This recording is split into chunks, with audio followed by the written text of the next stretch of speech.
For all the latest updates, please subscribe. नमस्कार, स्वागत है आप सबका। मैं हूं विनीत राय और आप देख रहे हैं नेक्स्ट 9 न्यूज। आज हम अपने इस खास प्रोग्राम में आपको बताएंगे मां मैहर देवी से जुड़ी हैरान करने वाली बात को, जिसको सुनकर आप भी दंग रह जाएंगे। मैहर शारदा माता का एक प्रसिद्ध मंदिर है और ये ना सिर्फ आस्था का केंद्र है, बल्कि इस मंदिर के बारे में कुछ ऐसी बातें हैं जिसको जानकर आप हैरान हो जाएंगे। इस मंदिर की चढ़ाई के लिए 1063 सीढ़ियों का सफ़र तय करना पड़ता है और यहाँ इस मंदिर में दर्शन के लिए हर साल लाखों की मात्रा में भारी भीड़ भी जमा होती है। साल 2009 से एक बड़ी सुविधा रोपवे प्रणाली के परिचालन के जरिए तीर्थ यात्रियों यानी विशेष रूप से वृद्धों और विकलांगों को देवी माँ शारदा के दर्शन करने की इच्छा को पूरा किया है।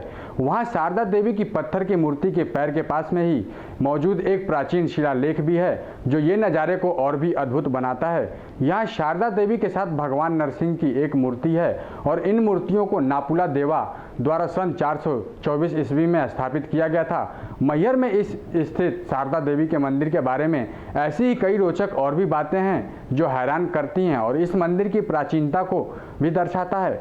ये मंदिर माँ शारदा की कृपा और उनकी शक्ति के लिए आज लोगों के बीच खासा प्रसिद्ध है। इस मंदिर में एक समय में बलि की व्यवस्था भी लागू थी, जो आज के समय में खत्म हो गई है। तो आइए जानते हैं मैहर देवी के उन रोचक बातों के बारे में विस्तार से।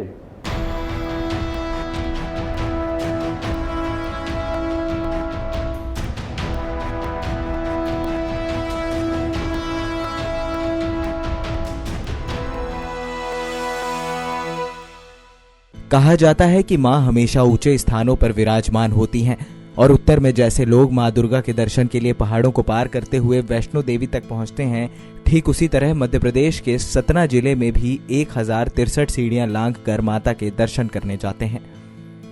सतना जिले की मैहर तहसील के पास त्रिकूट पर्वत पर स्थित शारदा माता के इस मंदिर को मैहर देवी का मंदिर भी कहा जाता है। मैहर का मतलब होता है मां का हार। मैहर नगरी से 5 किलोमीटर दूर त्रिकूट पर्वत पर माता शारदा देवी का वास स्थान है। हम आपको बता दें कि पर्वत की चोटी के बीच में ही शारदा माता का मंदिर है और पूरे भारत में सतना का ये मैहर मंदिर माता शारदा का अकेला मंदिर है। इस पर्वत की चोटी पर माता के साथ ही श्री काल भैरवी, भगवान हनुमान जी, देवी काली, माँ दुर्गा, श्री गौरी शंकर, शेषनाग, फूलमती माता, ब्रह्मदेव और जलापा देवी की भी पूजा की जाती है। वहां के लोगों के अनुसार आल्हा और उदल, जिन्होंने पृथ्वीराज चौहान के साथ युद्ध किया था, वो लोग भी शारदा माता के बहुत बड़े भक्त हुआ करते थे और इन दोनों ने ही सबसे पहले जंगलों के बीच शारदा देवी के इस मंदिर की खोज की थी और उसके बाद आल्हा ने इस मंदिर में 12 सालों तक तपस्या कर देवी को प्रसन्न किया था, जिसे माता ने उन्हें अमरता का आशीर्वाद भी दिया था। आल्हा माता को शारदा माई कहकर पुकार करता था, तभी से ये मंदिर भी माता शारदा माई के नाम से मशहूर हो गया। आज भी यही मान्यता है कि माता शारदा के दर्शन हर दिन सबसे पहले आल्हा और उदल ही करते हैं। आपको बता दें कि मंदिर के पीछे पहाड़ों के नीचे एक तालाब है, जिसे आल्हा तालाब कहा जाता है और यही नहीं, तालाब से 2 किलोमीटर और आगे जाने पर एक अखाड़ा भी मिलता है, जिसके बारे में कहा जाता है कि यहाँ आल्हा और उदल कुश्ती लड़ा करते थे।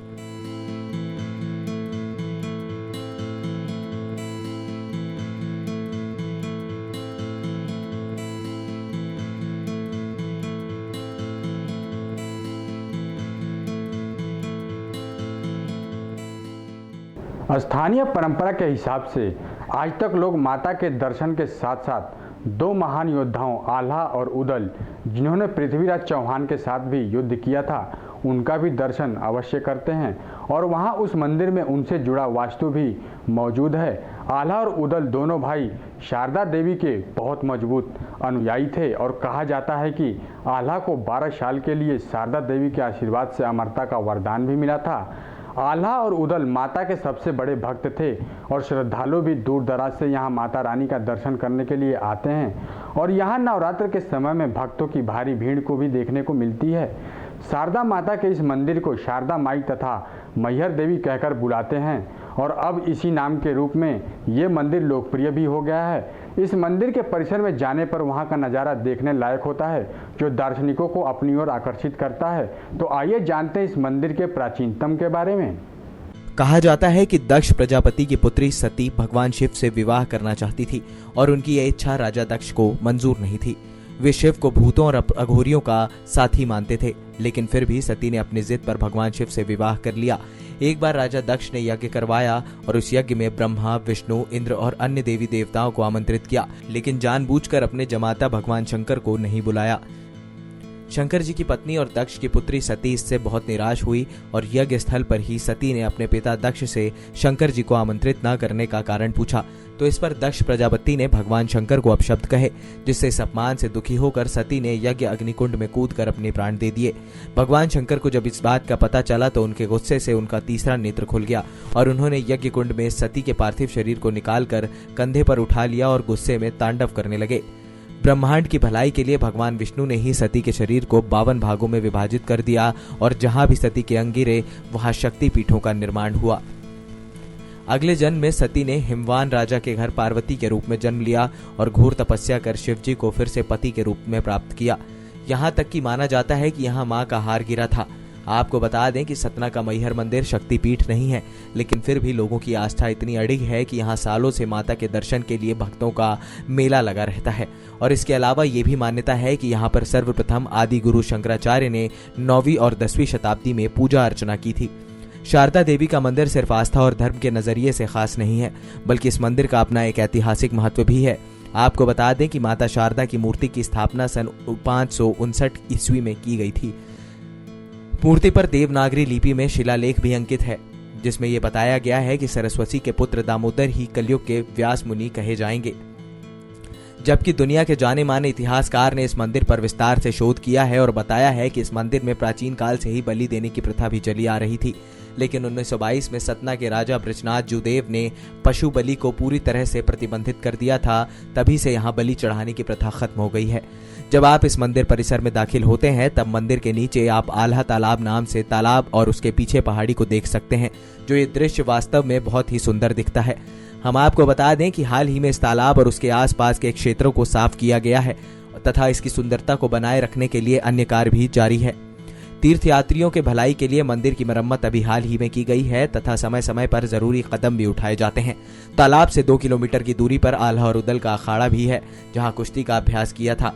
हम आपको बता दें कि मैहर माता का मंदिर सिर्फ रात्रि में 2 से 5 के बीच बंद किया जाता है, क्योंकि इसके पीछे भी एक बहुत बड़ी रहस्य छुपा हुआ है। और इसके पीछे ऐसी मान्यता है कि आल्हा और उदल, जो कि माता के सबसे बड़े भक्त थे, वो आज तक इतने वर्षों के बाद भी माता के पास आते हैं। और कहा जाता है कि रात्रि 2 से 5 के बीच में आल्हा और उदल आज भी रोज मंदिर आ जाकर माता रानी का सबसे पहले दर्शन करते हैं। जबकि आल्हा और उदल माता रानी का सिर्फ दर्शन नहीं करते, बल्कि माता का पूरा श्रृंगार भी करते हैं और सबसे पहले दर्शन तथा श्रृंगार का अवसर माता रानी सिर्फ उन्हें ही देती हैं।